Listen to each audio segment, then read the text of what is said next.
రాష్ట్ర ప్రయోజనాల కోసం బేషరతుగా చంద్రబాబు పవన్ కళ్యాణ్ కేంద్రానికి మద్దతు ఇస్తున్నారన్నారు లోకేష్.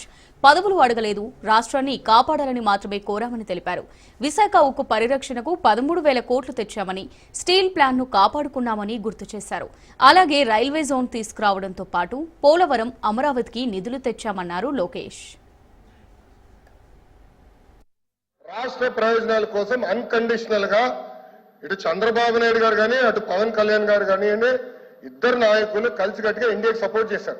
ఎన్నికల ముందల ఎన్నికలు అయిన తర్వాత రిజల్ట్స్ వస్తుంటే కరెక్ట్ గా 1 hour తర్వాత గౌరవ ముఖ్యమంత్రి చంద్రబాబు నాయుడు గారు స్వయంగా హోంమంత్రి గారికి, ప్రధానమంత్రి గారికి ఫోన్ చేసి కంగ్రాచులేషన్స్, కలిసికట్టుగా ఈరోజు ఎన్డీఏ ప్రభుత్వం 3వసారి ఏర్పడుతుంది అని అన్కండిషనల్ సపోర్ట్ ఇచ్చాం అధ్యక్ష.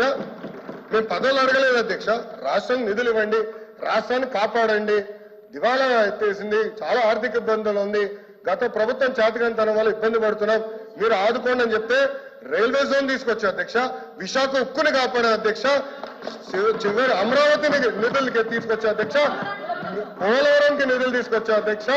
అది ఈ రోజు మన ప్రభుత్వానికి ఉన్న చిత్తశుద్ధి అధ్యక్ష. మేము ఎక్కడ చెప్పలేదు అధ్యక్ష, దయచేసి మేడం గారు విత్డ్రా దట్ పాయింట్. మేము ఒప్పుకోవట్లేదు అధ్యక్ష. అది మటుకు ఏదో మేము సపోర్ట్ చేయకపోతే మేము ఎక్కడో చెప్పినట్లు ఇది సత్యదూరం అధ్యక్ష. మేడం గారు విత్డ్రా దట్ పాయింట్ అధ్యక్ష. ఇది చాలా సీరియస్ గా మేము తీసుకుంటాం అధ్యక్ష. రాష్ట్ర ప్రయోజనాల కోసం అన్కండిషనల్ గా ఇటు చంద్రబాబు నాయుడు గారు కానీ అటు పవన్ కళ్యాణ్ గారు కానివ్వండి, ఇద్దరు నాయకులు కలిసికట్టుగా ఇండియాకి సపోర్ట్ చేశారు.